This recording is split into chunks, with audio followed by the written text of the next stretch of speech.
Sir इस sentence में क्या एरर है? क्या सेंटेंस है भाई? सेंटेंस है it is a matter between you and he. Okay, okay इस सर। सेंटेंस में क्या एरर है ये समझना है। Yes sir.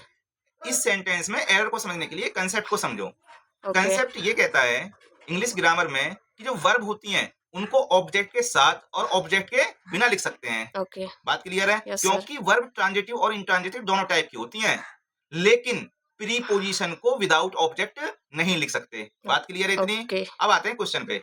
इस क्वेश्चन में जो प्रीपोजिशन यूज हुई है ना वो है बिटवीन। बात क्लियर है? Yes sir. और इसका जो ऑब्जेक्ट है वो है यू एंड ही, जो कोऑर्डिनेट कंजंक्शन एंड से कनेक्ट है। बात ओके। क्लियर है? Yes sir.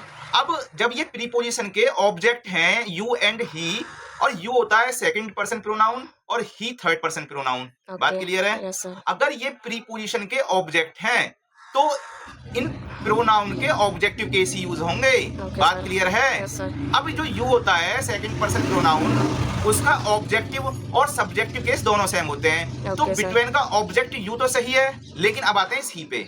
बात क्लियर है? Yes sir. जो ही है ये होता है third person personal pronoun. Okay, yes sir. ये ही सब्जेक्टिव केस होता है और इसका ऑब्जेक्टिव केस हिम होता है। ओके। तो अगर हम प्रीपोजिशन का एज ए ऑब्जेक्ट बना के लिख रहे हैं तो यहाँ पे ही का सब्जेक्टिव केस नहीं, ही का ऑब्जेक्टिव केस यूज करेंगे, ओके सर। जो हिम होता है।